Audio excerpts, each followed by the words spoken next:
Hello, hello mga mare! Welcome to my mini vlog! For today's video nga mga mare ay samahan nyo kami ni Bella sa buong maghapon naming ganap. Maaga pa nga lang mga mare ay magluluto na ako dito ng nilagang baboy. Hindi nga ako nakain ng baboy mga mare pero bet na bet ko talaga yung sabaw nito at gulay. Kaya nga marami akong ilalagay dito na gulay. Ewan ko nga mga mare kung bakit hindi ako nakain ng baboy. Tinanong ko nga yung kay mama, sabi niya sa akin ng baby pa daw ako. Talagang hindi na rin daw ako nakain. Niluluwa ko nga daw mga mare pag nakakain ako ng baboy or taba. Pero nakain naman ako ng giling, katulad na lang siomay o di kaya yung Shanghai. Ewan ko ba mga mare? Ang daming arte sa buhay. So ito na nga mga mare, dahil matigas pa nga yung baboy, magtsikahan nga muna tayo.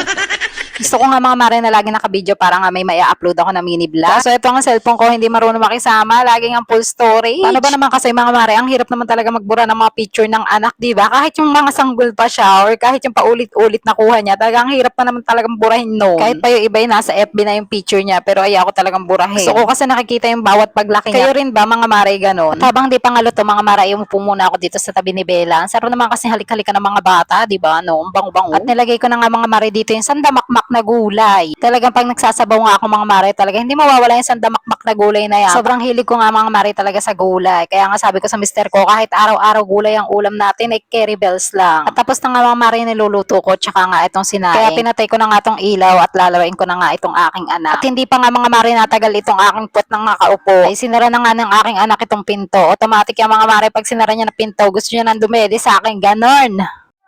And fast forward mga mare, bandang hapon na nga ito at pupunta ako sa aking biyanan para dalan nga si nanay. Nilagang baboy at pakwan. Ipasok kasi si mister kaya kami lang dalawa ng aking baby yung magdadala. Commute lang kami mga mare. Malapit lang naman yun kaya ilang minuto lang nandun na nga rin kami. At nandito na nga kami mga mare pero wala nga dito si nanay. Ang nandito lang mga mare ay yung pamangking ko na si Terence. Kaya sabi ko sa anak ko ay Alphamart ko na nga lang siya at nagbabay na nga siya dito kay Kuya Terence. Bagong tuli kasi to mga mare. Naku baka madali pa ni Bella.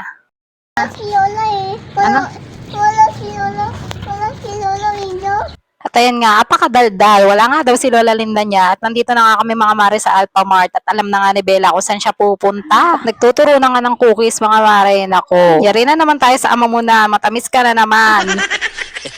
At may nakita nga siya dito mga mare na Hello Kitty. Hello Kitty na parang relo to pero ang laman nito is candy. Pero hindi ko to papakain sa kanya kasi hindi ko pa yung pinapakain ng mga candy. At to nakakuha na nga siya ng 2 piraso ay niyaya ko na sa cashier. Naku, kung di mo tayo yayain talaga naman dami pa ng kukunin. And fast forward mga mare, nandito na nga kami sa aming bahay. May bata na namang masaya at nasunod ang gusto. At ayun lang mga mare, thank you for watching. Please like, follow, and share. Bye!